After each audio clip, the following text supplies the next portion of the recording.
And we're live. Hey. Yo. Hey. Hey. Oh, hey Hi. guys. Hey. Hey, Hello. how you doing? Hey, we're all wearing like blue.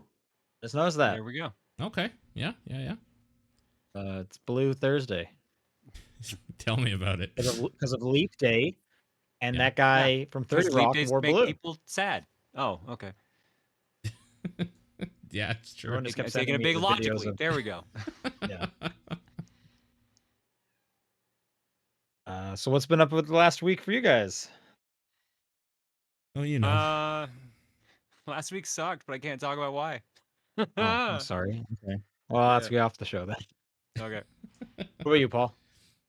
I mean, nothing crazy. I get like you can see the list of stuff I played. That's been my last week, so it'll be show Yeah. stuff.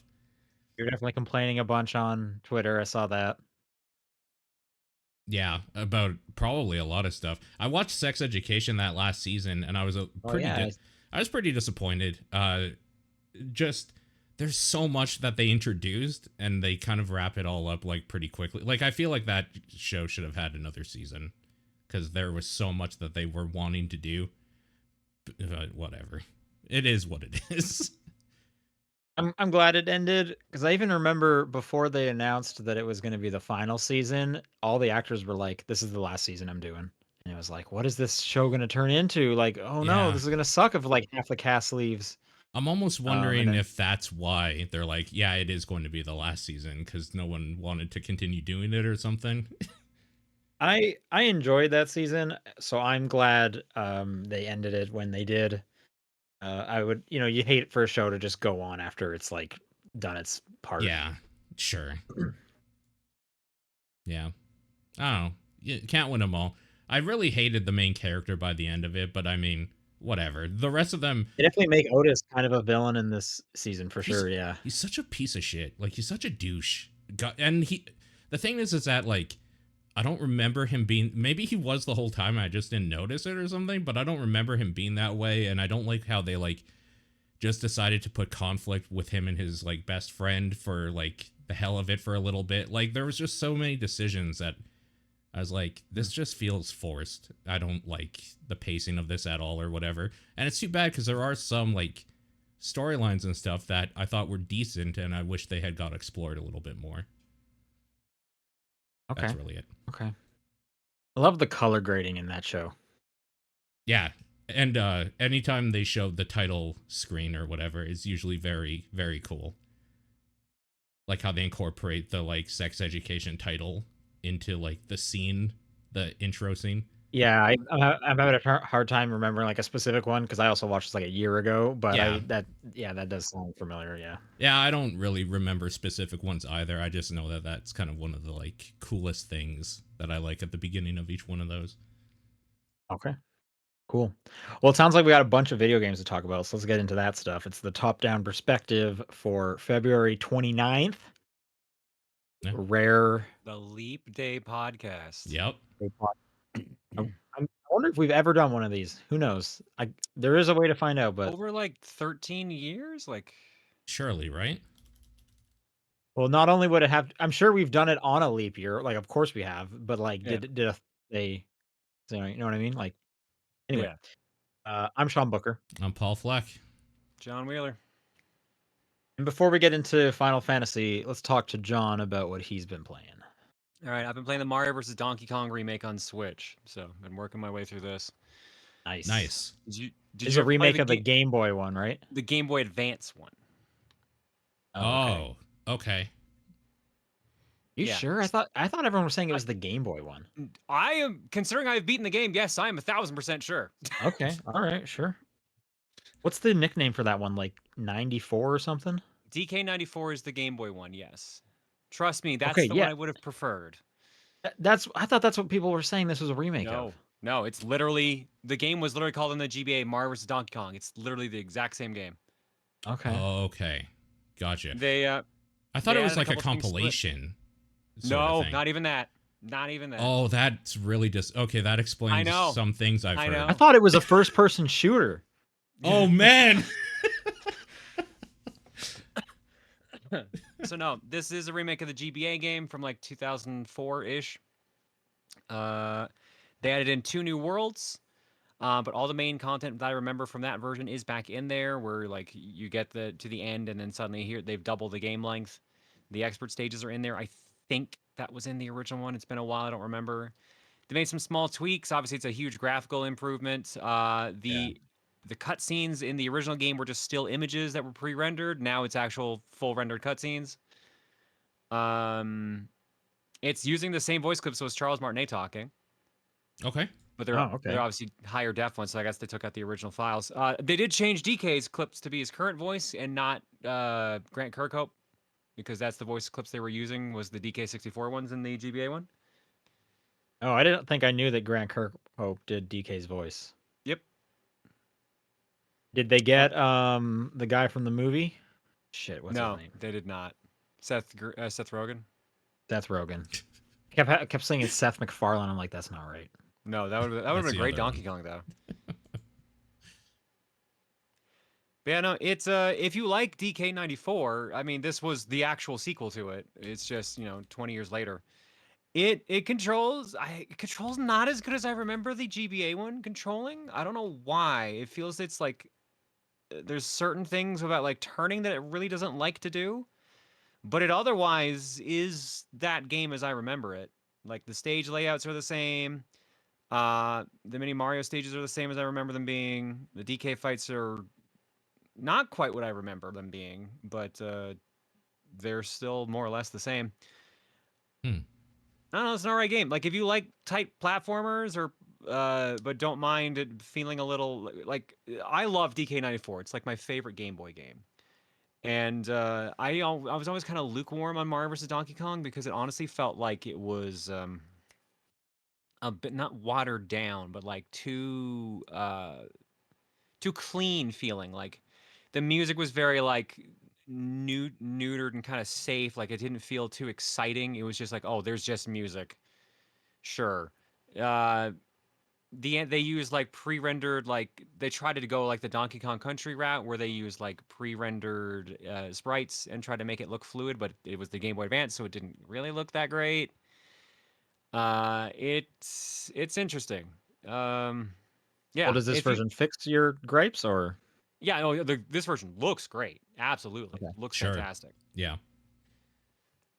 Um, Can I throw some opinions I've heard about this, and you can say where you stand on them if you agree or disagree? So the first one Can I is make that up some opinions that I haven't heard? you Just to could do throw 'em that. at you? You could do that too. sure, Sean, sure, you Yeah. can do that too. Okay, I'll- I'm gonna come up with some. So you go first, Paul. Okay, so the first thing I heard is that it's just way too short. There's not enough content in it. What do you think? Yeah, it's a Game Boy Advance game. Yeah, so they didn't add like when I heard that I was like, but isn't it combining like a bunch of puzzles and stuff? But hearing that it's just that one game again, that makes sense now. That's For too bad. reference's sake, to beat the main story is 5 hours. To do main and extra is 7.5 hours. Completionist is 15 hours. Do you want to know what completionist is? Sure. Completionist is playing through every single stage again and doing time trials. Okay, I mean, Just play it yeah, twice. sure. So you basically have to play through the entire game twice. And this is a game that gives you 8 worlds. You go through it, you fight the final boss, and it's like, psych, game's not over, new game plus. So new game plus starts, all the stages are different. You do those, good. then the game ends, but then you have all the time trials you want to do it. So 7.5 hours seems not like bad. a pretty safe bet. Yeah. And for reference's sake, it's the same for the Game Boy Advance one. Main story 5 hours, main and extra 7, completion is 10. That's because this version added in 2 new worlds, which adds in 8 stages total. 6 platforming stages, a mini Mario stage, and a Donkey Kong fight. The other thing I had heard that is kind of the gripe a lot of people have with Nintendo games that I follow is that again it's way too easy. Like it's just stupid. Like turn your brain off easy for most of the game. The original game was easy too. Yeah, The original game was easy. and like I don't know. I don't necessarily think this is much of a thing because like every Mario game basically is the stupidest easiest thing until like the last stage, like a challenge stage. So Yeah. I don't necessarily think this holds any water, but like for a puzzle game, I guess I would like it to be a little more difficult, and it sounds like it's not, so it makes sense. I mean, it's a puzzle platformer at best. Like Yeah. it is what it is on the tin. Sure. If you don't want to drop the money for it, just play the Game Boy Advance game, and you'll get basically Okay. the same experience. In fact, I think the Game Boy Advance game handles some things better Oh, because the Game Boy Advance game, every time you started a stage that had a new mechanic, gave you a tutorial that you could skip if you didn't want to watch it. So they would show like a little mini cutscene, like, oh hey, this is the input for this one. In this one, there's a bunch of like, they'll be like, oh hey, there's like a little icon, you hit it, and it'll show you an image of what you can do. There's some stages where they probably should have put a hint in before they actually did. Like stage 1-2 needed a hint card, but instead they put the one that you would have needed there in like 1-4 or something like that. oh, weird. So, Huh. yeah, you can play the stages out of order after you clear the first stage of a world. You can do like because it's like you get stage 1 first, and then 2, 3, 4, 5, 6 unlock. You can do those in any order, and once you do all those, you do the mini Mario stage, and then you go right into the Donkey Kong fight. Gotcha. But yeah, no, it's as someone who's a diehard fan of this type of Mario game, like I love DK94, and I'm okay with Mario vs Donkey Kong. This is Mario vs Donkey Kong. Like, Yeah. if you didn't like the Game Boy Advance game, this is not gonna be any different. Yeah. Maybe try the Game Boy Advance game. If you don't like it, you save yourself the $50 or whatever it is, because this is I think near a full price one. Yeah. That price also 50, is a bummer for me Hey, personally. it could be 60. Like, could be 70. They've done 70 too. Luigi's Mansion be. 2 apparently is going to be $70. What I heard. Great. Oh, great, cool. So yeah, like I'm enjoying it, but I'm also, like I said, I'm Yeah. just finishing up at this point because like I've committed time to it, and I want to remember if it was just like I remembered, and it pretty much is. Okay. Cool. That's all I've been playing pretty much. All right. All right. Cool. Why don't I talk about the last non-Final Fantasy game first? Oh, sure. We'll get into the big Final Fantasy section. I've been playing Balatro, Mm-hmm. which seems I've to been have hearing taken. so much about this damn game. Yeah, a lot of me people too. are excited about this game. I wanted to play it close to a week ago, but there was a bug on the Xbox version, which is the one I had, where no sound would come out unless you changed your like output settings to stereo uncompressed, whereas I have it set to Dolby for my surround sound. And my surround sound is so touchy that I was like, I am not changing these settings because it's going to get out of sync. And like my surround sound system is contradicting in how it works. So I was just like, I'm waiting for them to fix it. Weird enough, even when I had headphones connected, they still would not give me sound. Anyways, they fixed it today, so I got to play it today. Okay. For those who don't know what Balatro is, it is a run-based poker game. Is kind of a light way to describe it. You're not actually playing poker, but you are submitting poker hands. Yeah. And then using like the equivalent of items to modify them, add multipliers to get points. And you need to get a certain number of points per stage out of a certain number of hands that you have. Like the default is you have 4 hands to get like the very first stage is you have 4 hands to get 300 points.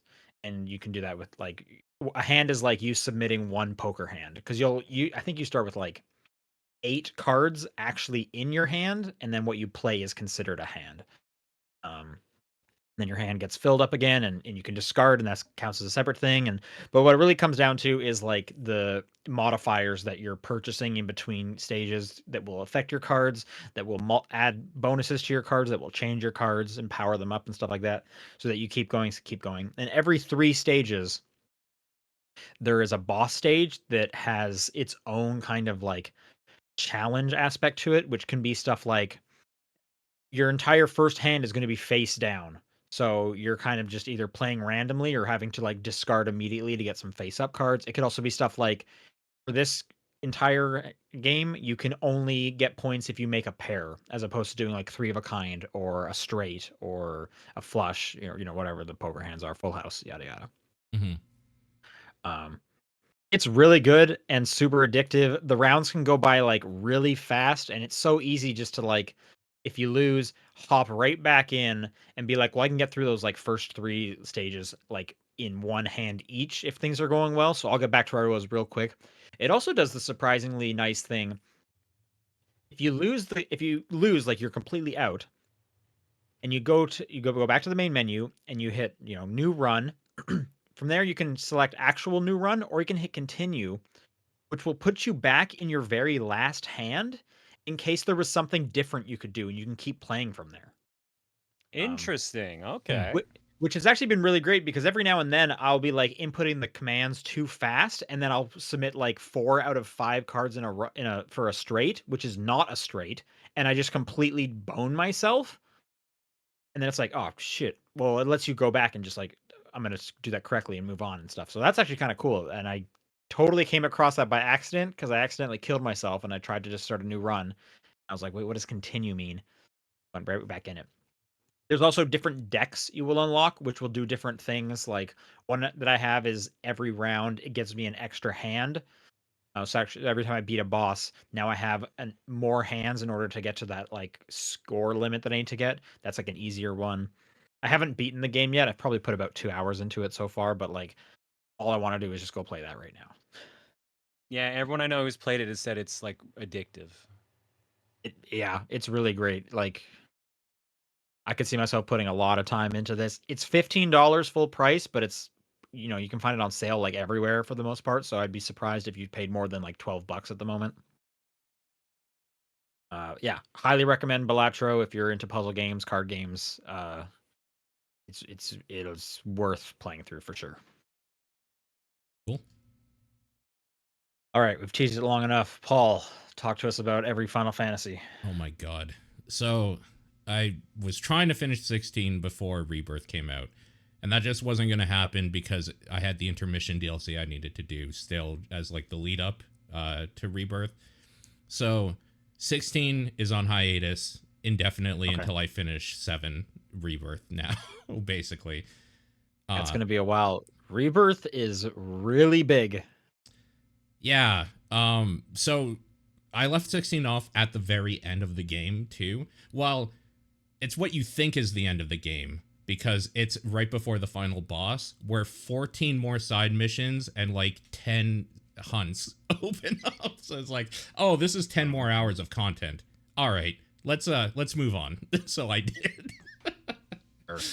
I just wanted to give a quick shout out to the Final Fantasy VII Echo S mod, which adds voice acting to that whole game for every single character, including all the side characters that just like chill in Midgar and stuff. For the original? The original, yeah. It's awesome. Okay. Like, it's super worth checking out if you have that game on Steam. And it's only the Steam version, I think, that it works for. But it's very, very cool. If Do people they voice act the spelling errors too? Like this guy are sick? I didn't get to that part yet, but I think they fix that so it makes like some sense. Dang it. It's pretty good about it. It adds a few other little fun lines and stuff here and there, but yeah, it's awesome. It's so good.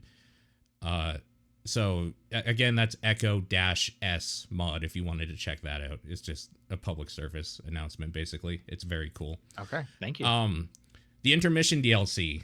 So I remember when we were talking about the first game, or 7 remake, John had a problem with the combat, and going from 16 into 7 again, I totally see what he means. Holy shit, that is such a hard shift to make from just like a platinum hack and slash to a faux turn-based thing where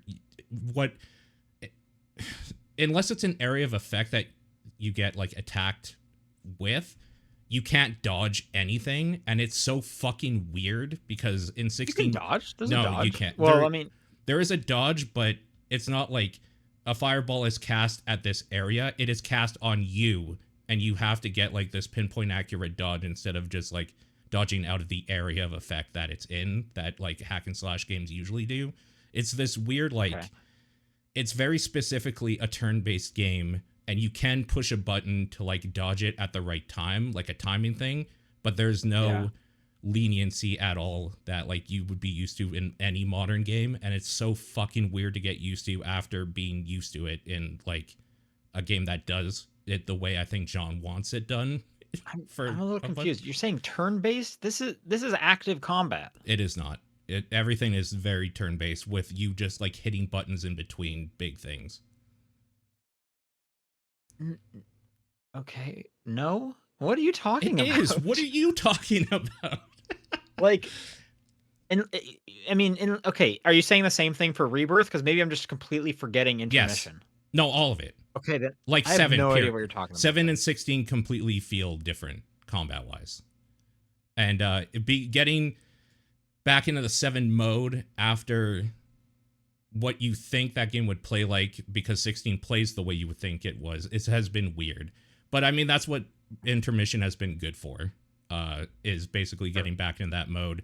So now in Rebirth, I'm not having any of the issues, but there was a while there where I was like, okay, I gotta change my mindset again. This game focuses all on block and timing, like a parry move for some of the bigger stuff, more than it does you actually moving out of the way of things. Yeah, I will say I'm like rarely blocking, and I'm definitely not parrying. I dodge and I attack a lot.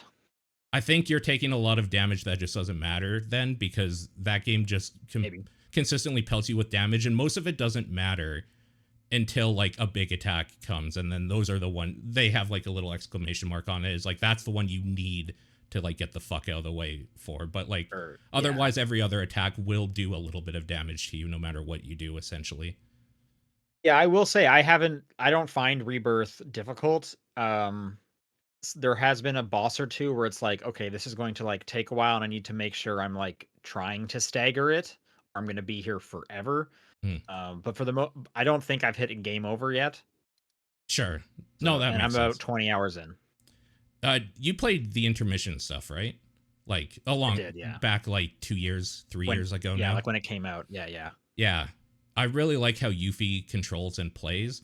I really think it's funny that they introduce a brand new character and you're just like, buddy, you're not part of this universe. I know you're going to not be here by the end. Well, that's like, I mean, you don't know. That. They could be doing anything, so, right?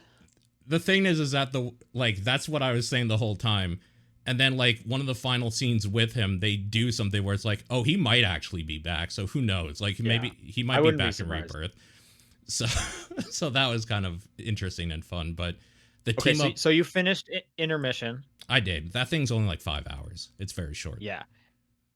Where are you in Rebirth now without getting too spoilery? Chapter 1. I mean, I did the Nibelheim flashback story. Okay. Did you finish that? Yes. So it's actually interesting that the ending of that is actually different than the ending in the demo. Yeah. So I was told that it just abruptly ends, and that's because there's more like story stuff that happens in the cutscene following where the demo ends that they didn't want you to see yet, I guess. Which makes sense. Yeah, so I'm just because like I ended up hitting like I think I said this last time, I had to play through Nibelheim again, and I was skipping a bunch of the cutscenes. Yeah. But then my girlfriend wanted to watch some of it, so I didn't end up. So I stopped skipping them, and that was good because I probably would have skipped the one that has like more to it. So just a PSA for anyone. Like, oh no, I was told you actually can't. You have to play that part out, even if you did it in the demo, because of what you're saying. Because they can't. Yeah, you can't miss it. They don't want you to miss that, apparently, which makes sense. We shouldn't. Yeah, there's a bunch going on there. So the way they handle that thing is awesome. The like Sephiroth going mad or whatever, and you like crawling through the fiery burning town and stuff. It's very cool, very neat. Yeah, I would. Part of me that where you're crawling and it's like really slow, and they're like, "Hey, you're using a dual sense. Did you know that these triggers?" It's like, yeah. What are you talking about? Of course, and it like, okay, thanks for pointing it out. That along with when you're in the reactor, the valves. And he's like, go outside and switch the valve. It's like, okay, and you switch it like, you rotate it like 5 times, and then you just walk back into another cutscene. It's like, what was the point of that? Because that valve got tighter every time, and you could feel it in your controller. That's all I could think is like, did Sony like force them? Like, we need more active trigger stuff. Totally. The valve one specifically was like, you went from a cutscene to making me turn this valve to a cutscene. It's like, awesome. This did not need to be here. Yeah, it's so great. I love it. I hope they do more dumb bullshit that's just like, triggers though, right? It's like, yeah, triggers. I'm trying to think if they do. Gaming. I don't think there's much else that I can recall. Definitely nothing as like egregious as the crawling on the ground. Oh, sure. Yeah. Maybe, yeah. I was gonna say maybe in some story related stuff, which it is where I'm at has been kind of minimal because there's so much open world stuff to do. But yeah, And I side don't think stuff there's or a whatever. ton. So Yeah. you finished the Nibelheim stuff and then you just stopped. You haven't done anything in Calm. No, because it was 4 in the Okay. morning and I worked today. Like, I don't know, I'm just confirming like where you're at. So yeah, okay. yeah. That opening is fucking crazy.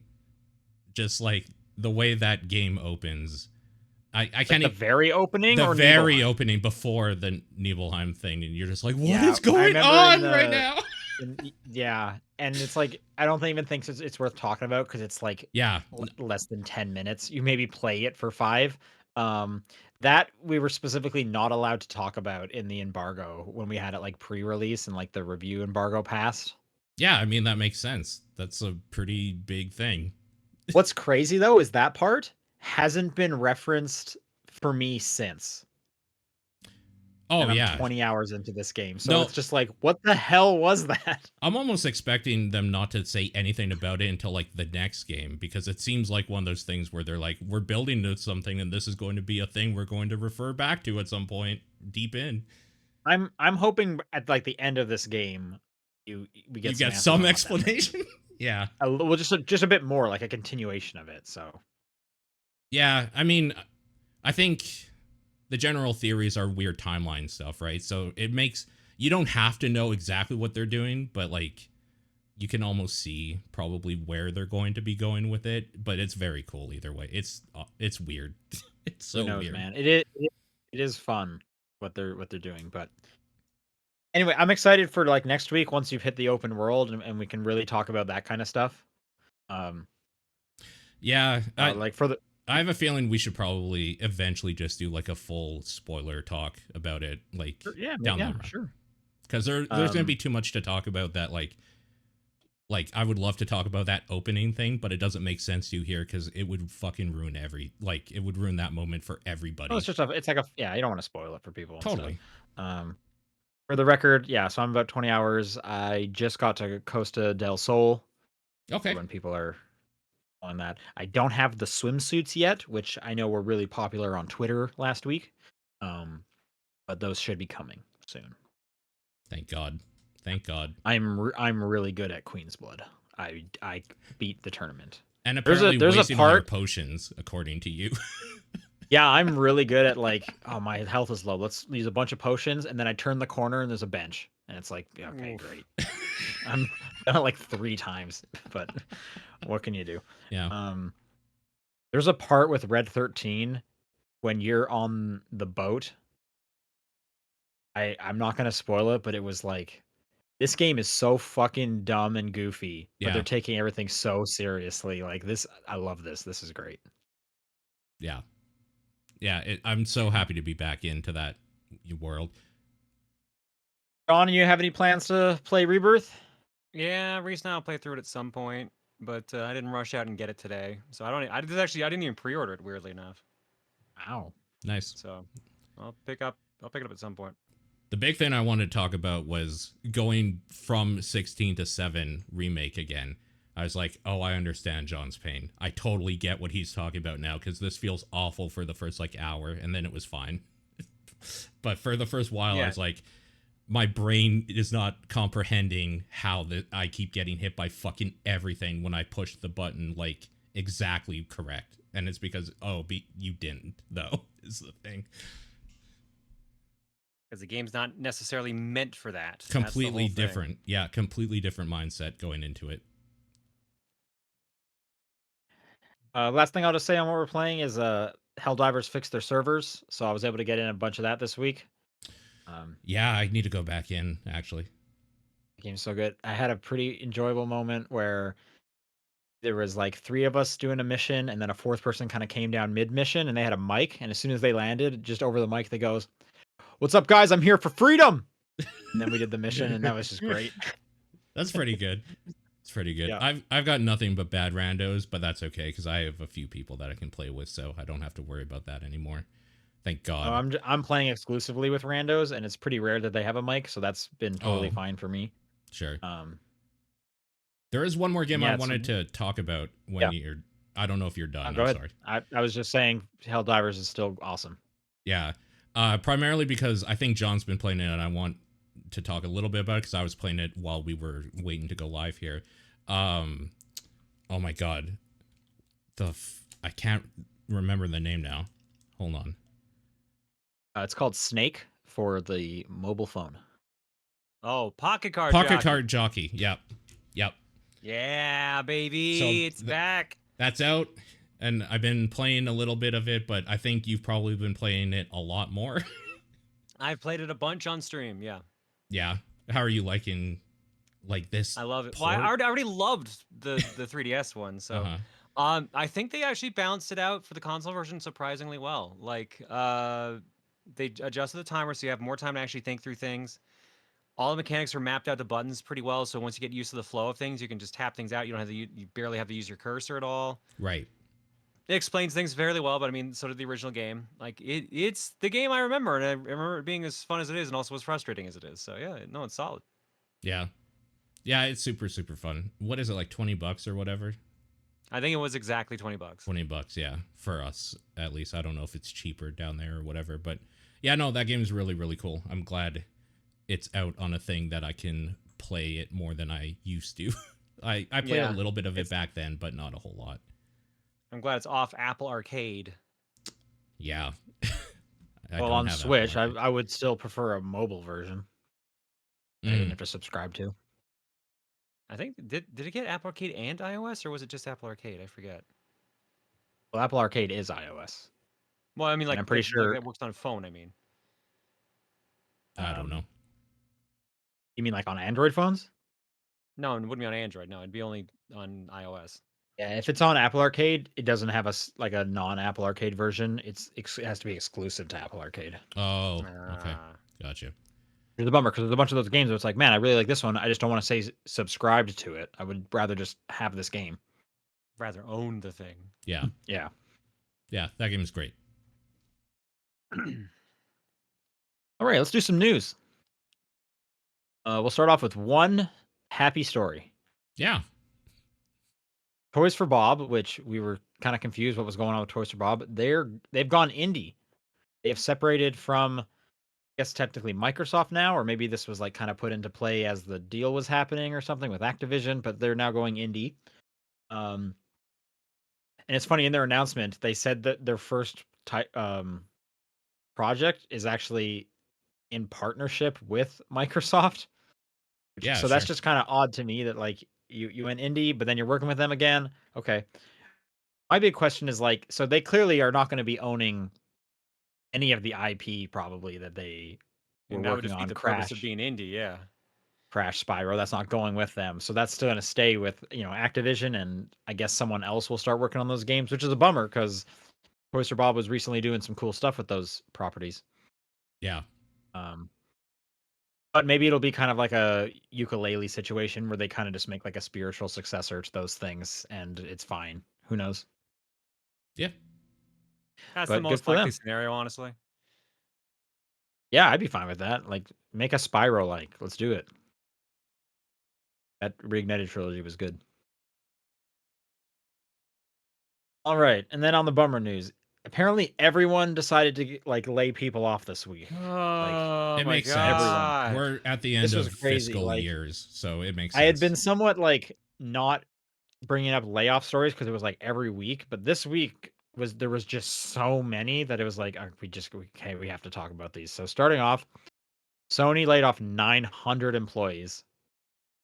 Insane. This is across pretty much everything: Insomniac, Naughty Dog, Gorilla, Fire Sprite. Their London studio is closing entirely, which they were known for like SingStar. Oh, right. Yeah. Yeah. So that's pretty crazy. 900. I mean, that is a global thing. It's only 8% of their whole staffing, but like, yeah, when you're that big, it's a lot. Still. Yeah, I don't but think 8% I even know is not 900 that. people. I definitely Most people don't know 900 people. I don't think I Exactly. know 900 people. I'm a streamer. Yeah, no, I definitely don't I wouldn't want to know 900 people. That's way too many people. Apparently, as part of the layoff, Sony canceled a Twisted Metal live service game that was in development at a UK-based studio Firesprite. So that was the first time we had kind of heard that existed, and now it's gone. Yeah. So that's another just little tidbit to have there. Who know? It's sounding like, so we're gonna go through a bunch of layoffs. It's sounding like a bunch of games were canceled amongst this, and we don't know exactly what they all are, but we heard that one we did hear about. This one was definitely a bummer to me. So the small developer Die Gut Fabrik, they did like Mutazone. Yes. They were doing an upcoming one, Salt Sea Chronicles, something like that. Their studio was just closing. Like they're just done. They're not making games anymore. Which is just super sad. Like it's not even like a layoff thing. They're just like, we don't have money to pay salaries anymore. So we're shutting like everything down. And maybe if we get money in the future, we'll continue making games. But that's the end of this studio. Sure. It's just such a bummer.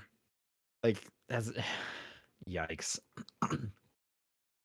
Back on the like major tons of people getting laid off. EA laid off, what was it? 670, which is 5% of its workforce. It's a lot. This comes, someone pointed out like a year ago, they also did a similar sized layoff. So this is not their first set of layoffs since all the layoffs are happening and whatever. Part of this was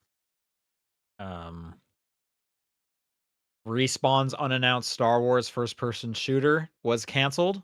The Mandalorian game or whatever. It was rumored to be maybe a Mandalorian game. Yeah, I saw that. Ridgeline Games was working on a single-player Battlefield experience. That's being shut down. And I guess nothing is affecting Mass Effect and Dragon Age over at BioWare. Yeah.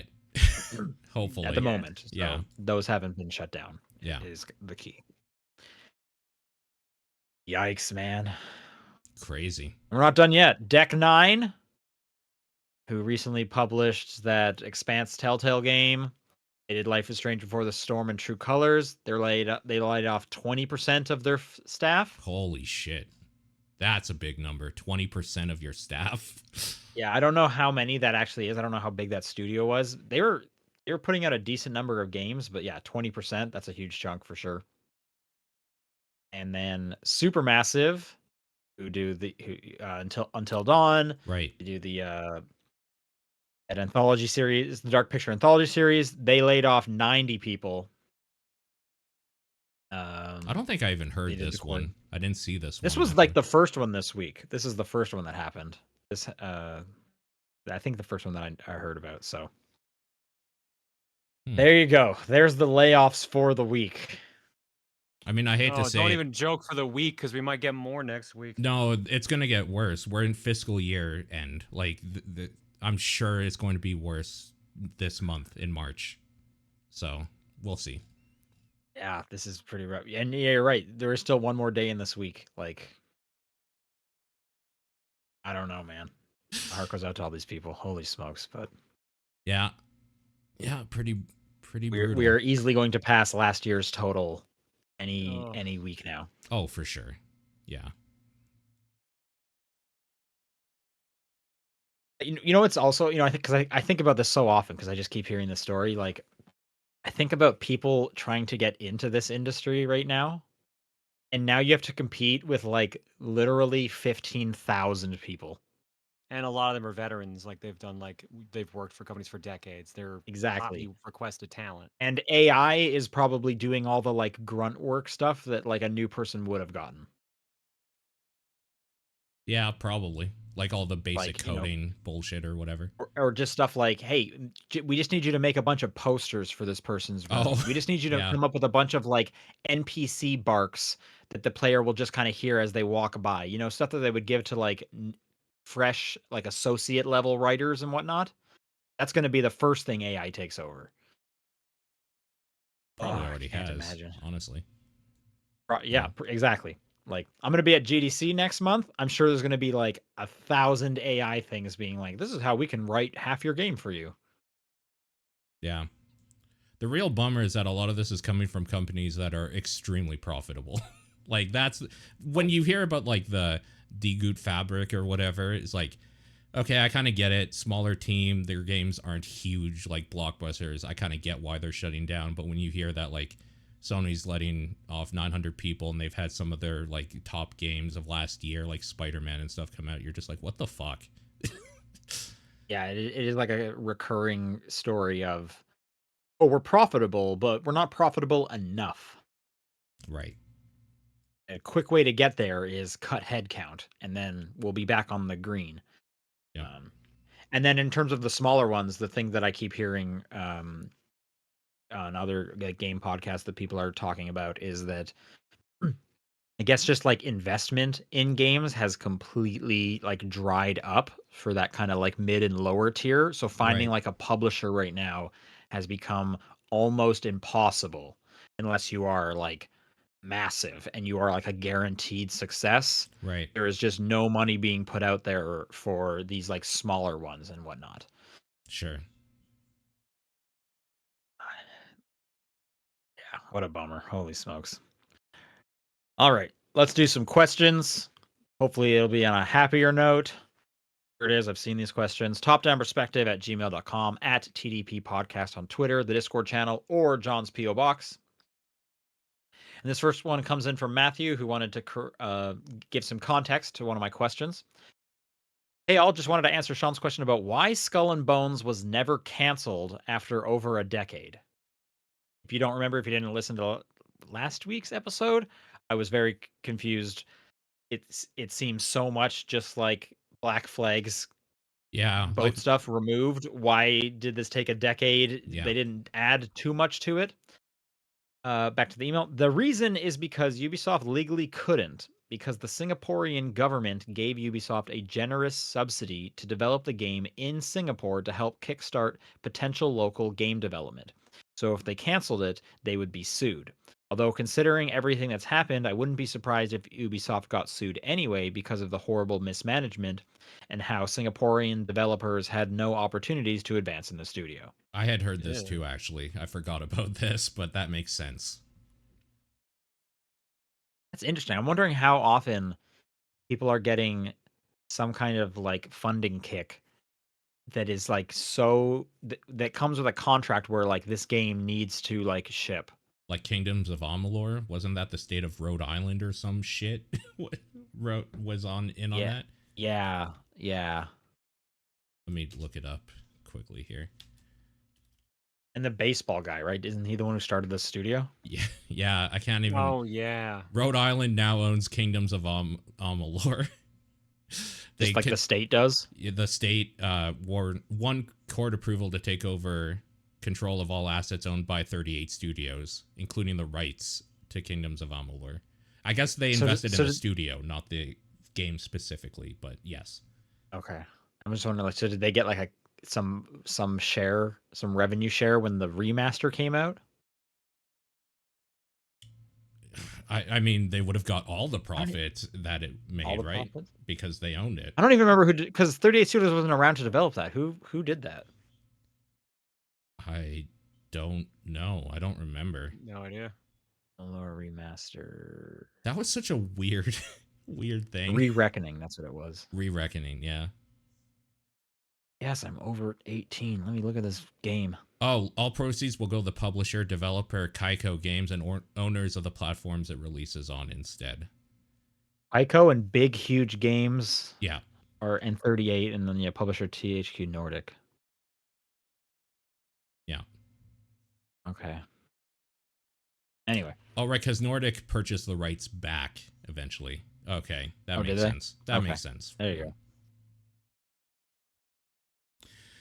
Dad writes, back in the 7th gen of consoles, online passes were a way to neuter used copies from being worth as much by requiring a code to access certain online features like multiplayer. He includes a link to a list of games which needed them, and the question is, were they a good idea at the time and in hindsight? I definitely remember this. We were working at EB Games at the time. I'll put it in the chat there as well. And I always remember this. This was like a sticking point. because it was $10. It was called Project $10. It was mostly an EA thing. It looks like probably some other games kind of hopped on, but I remember it was EA had a big push about this. And at the same time, because whenever a new game came out, and then we would get a used copy of it, and it was like, so it was like a new game that we had used, it was usually a $5 discount. Hmm. And so I was thinking, like, so this is not a great deal for anyone who wants the online thing. They should just buy a new copy, otherwise they're paying $5 more. So Right. EB Games management, you're going to lower these prices. You're going to have to, right? No, at the same time they increased the price of the used copy so that it was a $3 difference. So if the game was 60 new, it was now 57 used. So I was like, Cool. who would do this? Spend $3 more and get a brand new copy. What? What? Yeah. I hate anything like one of the things I hate about Sony just in general is that I have to have PS Plus to play stuff online, and that's horse shit. So this has always been bad for Xbox me. is the same with Xbox, I guess. Yeah, no, you're right. I hate Pass or- Xbox for it too. So it's bullshit. I fucking hate that so much. It is kind of crazy that that is still a thing where Steam is so prevalent and you can play online for free there. And then especially when crossplay is becoming a bigger deal. Yeah. It almost just seems kind of like a weird thing in the past. Mm-hmm. I guess I look at it a little less harsh on Xbox side, because if you have an Xbox and aren't subscribed to Game Pass, that just seems weird. So it's almost like it's built into the cost of the system, but it is still an extra cost that you don't need to pay for sure. Was it a good idea? I don't think so. Like, you're basically neutering used games, and like a lot of people only play or can only purchase used games. Yeah. You're just making it harder for them. Yep.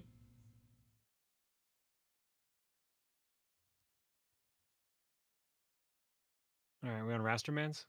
Yes. Yep. All right, Rasterman writes in and says, "When do you think the term AAAAA, as in 5 A's, God. yeah, will be first coined by a major studio, and who will it be? My bets are on EA in a few years. Didn't EA do Quad A? No, Ubisoft. No, that was Ubisoft for Yeah. Skull and Bones. It It was a Ubisoft. quadruple A game. So a quintuple A game. I don't think anyone's gonna do that because quadruple is already like silly and rare enough as it is. Yeah. Maybe some like Bitcoin game will do it. And Yeah. it's like, and we'll see that and we'll just be like, shut up, man. What are you talking about? Buzzwords be buzzwords.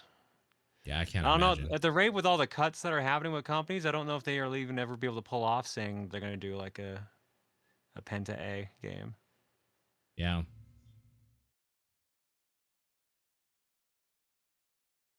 Anime just writes, you're in an alternate world where TDP is actually known as Theatrical Display Productions, in charge of making some amazing movies. In this universe, which of you four would be the director, producer, writer, designer? I'd be producer. I'd probably be writer. Oh, I was thinking like designer for you because you do like the layouts and stuff. I mean, I guess I did the logo. yeah, and my job and the audio. literally is producing stuff, like finding solutions and stuff. That's literally what I do every day. So I would probably just naturally do that if like we were an actual job, basically. So I'm either designer or director then. I probably director, mainly because I don't think Nathan would be a director or a very good one if he was. Nathan has the writing degree. Oh, that's true. Well, then I'll go producer in that case if Nathan wants to write. Yeah, I'm not designing, so I guess I'm out. I mean, designer seems to work for me too because I did the audio and the logos and stuff. But I mean, you designed the Twitch layout, like the live stream layout. You got some design credentials. Nah, man, that ain't me. Wait, we can just have two producers, and then the show is going to be like super solid. Or, we Just- spend too much money. We just do the show The Producers. That's what it is. Oh, man. There you go. We should do that. Suku writes, God damn it. Bad news. A genie who may or may not be Gabe Perlini is forcing you to get a tattoo on your back. It must be large, illegible logo of a video game company. Some magic will be imbued, giving you a slight boost in performance of games from that company or games of that system. If you don't, the genie will destroy your game collection and hardware. What do you choose? A slight boost of performance is hilarious. I was At trying to this think like point, which company would Nintendo. be. That's where I was going with. Like which one's large enough where it's enough games from them. Enough Nintendo might games, be okay. Nintendo. Yeah, or say the Nintendo system. So yeah. But I I was don't thinking want it a was like big. say Capcom or like EA. Oh, The Capcom other would thing be is, like- good, because then I would be better at like Street Fighter. That would be sick. I also would like because there's ones like okay, if I'm actually going for the boost in performance, then maybe I want Nintendo. Or do I not care about this boost? And what's a logo that actually looks like a cool tattoo where someone could be like, that's not video games because this is going to be big and on my back. Yeah. Yeah. And in that case, do you just try to find like an obscure studio? So it's like, of course, they're not going to know what this is because it's just like a weird lightning bolt logo or something. Yeah. Man. I'm I don't trying to have think anything of off the top of my head. I'm trying to think of game company logos just in general that like are kind of cool, because there's not very many, I will say. I I just mean, googled like, cool game I thought company logo. Neversoft, like the eyeball thing. That's kind of neat. Yeah, that's not bad. That's not bad. That at least would look like an actual tattoo. Uh-huh. Not bad. Here's a bunch of logos. Okay. Oh, I man. mean, they're almost all just words. You weren't kidding. Yeah. This is a lot of logos. Yeah. So I'm trying to look at the more like kind of like graphical ones. Sora's is kind of neat. The 4 D-pads and the 4 arrows in different colors. Yeah, it's pretty good. Oh, is that what that one is? Beside I'm pretty dice? I'm pretty sure that is Sora, as in the company that did Smash Brothers and Kid Icarus Uprising. Oh, okay. Yeah, that one would be okay. I also thought this ghost was kind of cool. Mm-hmm. The Motive one, or the one next to Motive? The one next to Motive. Honestly, it might just go Sora. That is so like just like an icon that could be anything. So I'm pretty sure that is Sora, the company. I'm looking it up.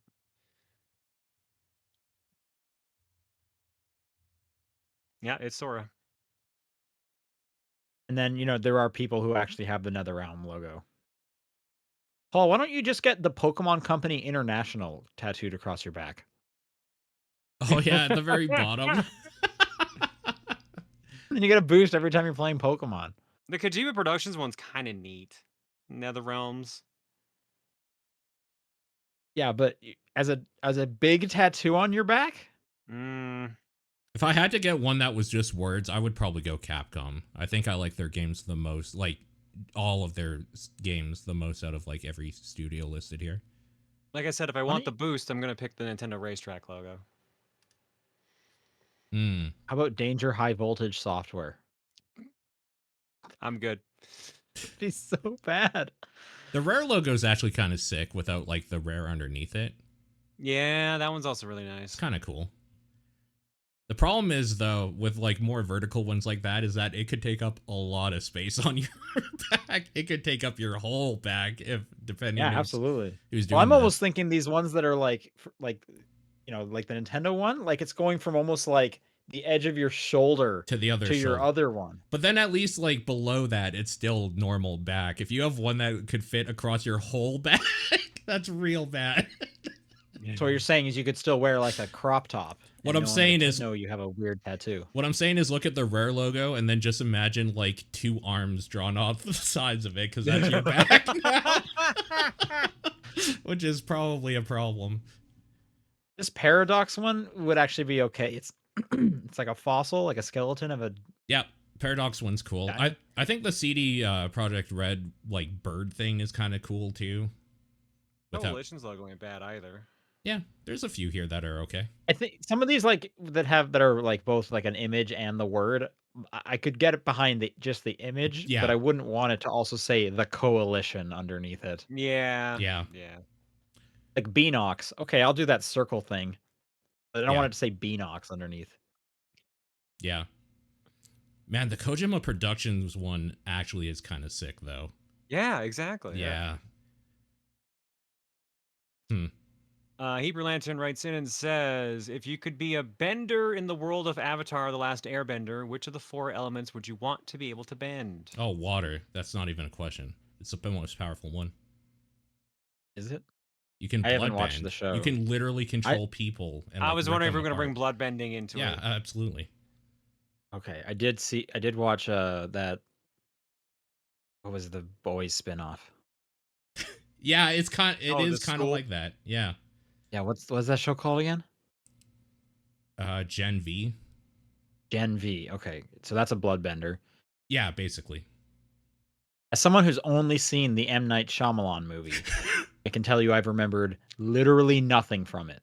Man, you're such an animation fan. How have you not seen that series? What the fuck? That is actually a big surprise. That's crazy. I got other stuff to do, man. Yeah. It's on the list. Once they stop coming out with cartoons, then I can get back to my backlog. Yeah. Fair enough. I think Earth came with metal bending, so that might be pretty helpful. Yeah, that's right. Toph, I think, and Korra like developed metal bending. That's kind of cool. Yep. Yeah. I was just about to ask, if you're an airbender, can you fly? Because that'd be fun. I think like airbenders, yeah, they could like float on orbs or like glide a lot and stuff like that. So I think this has been one of the contentions about the new live action one, is that Aang can fly apparently in it, where realistically he should be able to just like ride on air essentially, and people are like freaking out about it, but I haven't seen the new Netflix thing, so. Waste of Resources asks, which indie game do you think will be the next to get a high fidelity remake? Braid again. Braid again. No, I don't know. I can see that. I'm trying to think here. That'd be pretty great. Apparently that Brothers version is like really bad on PC. It's poorly optimized. Oh It no, runs like really? shit. That sucks. Because Brother's such a good game. Yeah. It is a great game, yeah. I saw it was like mixed reviews and I was like, what? How did they fuck this up? And it's apparently just performance issues. That sucks. Apparently Braid Anniversary is coming out in April. I'm trying to think. I don't know, like Explosion Man? Okay. That would In be fact, fun. give one me to like get a fully high done. fidelity Explosion Man. Let's go back and point at like fairly old ones. Like what's some of the oldest indies we can think of? Super Meat Boy. Oh, I would love a like new Super Meat Boy. They Well, you did can play that. Super and Meat it Boy wasn't forever. That good because Yeah, it wasn't Super Meat Boy. Yeah, exactly. That's exactly right.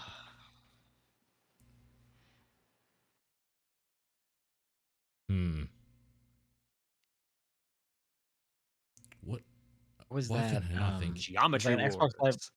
Oh, I mean, yeah, that's like the actual answer. I would love a new Geometry Wars, and now Xbox owns it. So like, Oh, that's right. it's Wait, do it's they? coming 'Cause I thought home. Sierra owns the rights now. Oh, I thought Activision had them. Well, who put Activision out had Bizarre Creations, but I think the last one was done by Sierra. I don't remember. Geometry Wars 3? I remember Just kind of like being a different thing. That was remember published by being- Sierra, Activision, and Oh, guess they do. Aspire on the Linux. Okay, never Lucid mind then. Games. Lucid Games, the only thing they've done is that and Activision Collection, Huh? which apparently is $864. What? That's how much the Activision Collection costs. And when I click on it, I'm not permitted to view these materials. Okay, whatever. Weird thing on Steam. Did they ever re-release Limbo? They did Limbo and Inside as a collection at some point. Oh, Yeah, they definitely like ported it to modern stuff. Yeah. Maybe during there they kind of upscaled things. Right. There are so many like limbo likes that people have been kind of chasing, so it's like I feel like Yeah. you can kind of get your fill of that somewhere else pretty easily. What about what was that one where you were like a fox dude and it was like a Dust and side Elysian scrolling? Tail. Oh, that's actually getting an update, isn't it? Or are we getting no, it's not getting an update. Yep, that studio's making something new is I think the big thing. Is that what you were talking about though? That game? That's the game I was talking about. Okay. That'd be cool, like bringing that up there. But for a sec, I thought like, wait, aren't we getting that? But no, I corrected myself. Gotcha. I would just love a new like actual Geometry Wars. I don't need the level based thing from 3. Just make it super basic and simple again. Geometry Wars 2 is also awesome. That whole man, Geometry Wars 1 and 2 are Yeah. so good. Yeah. What about like an update to Abe Hawkins and the Thousand Spikes or something? I like those hard Wasn't that what platformers. 1001 Spikes was? Was that a sequel or an update? I don't actually that was know. technically an update, I think. Was it? Okay. Pretty What about sure? I don't remember. Wizorb? I love Oh my God, Wizorb. Wizorb. It's so good. What was that? I think it was an Xbox Live Arcade game. It was a dual joystick shooter, but it was like military. You were in like tanks, kind of. Military Madness? No, No, not I know what you're that talking about. military-ish. It's awesome, but what was that? Shoot, Are you talking about the Brad Muir game? No, I don't know Okay. what you're talking about now. Iron Are you talking about like Brigade? Iron Brigade? No, this is a dual joystick shooter, top down. Okay. And you're I don't think you're actually in tanks, Heavy but you're in Weapon. like deadly. No, I don't think that's what it was either. Weapon. Heavy Weapon? I'm pretty sure it's Heavy Heavy Weapon. weapon? I don't think so. Heavy weapon. What is heavy weapon? No, I don't. I think you're thinking too much military. This is more like you were in jeeps that had like rocket launchers on them. That sounds like Jackal, but I doubt. That never got a remake, so I don't know. think that's what it is. Well, I'll think about it and then I'll just like tweet it out. Anyway, bring that back. Give me another Doritos Crash Course. Those weren't actually There you that go. terrible. The fact that we got 2 is kind of impressive. I loved them. I thought they were I mean, fun. that studio went on to go make Dead by Daylight, so I think they're a little busy. Oh, did they? I didn't know that. Yeah, it's the That's Dead by incredible. Daylight guys. Holy smokes. And they owe it all to Doritos Crash Course and me in my dorm playing too much of that second one. Give me a new SteamWorld dig or something. A new dig? Sure. Yeah. I was going to say there's plenty of SteamWorld, but yeah, new dig? Absolutely. Yeah. All right, that's going to do it for questions. If you want to send in questions for next week, it's topdownperspective@gmail.com, at TDP Podcast on Twitter, the Discord channel, or John's P.O. Box. What's your game of the week? Oh, fuck. This is Marvel's Donkey Kong for me. Yeah, mine's Rebirth. It's probably the last time I'll give it to it, so I'll say 16. Aren't you going to go back and finish it? I will, but I don't think it's going to make the game of the week. I think I'm going to be done with that game by that point. All right. Thanks, everyone, for listening. We'll see you next week. Bye, everybody. Bye.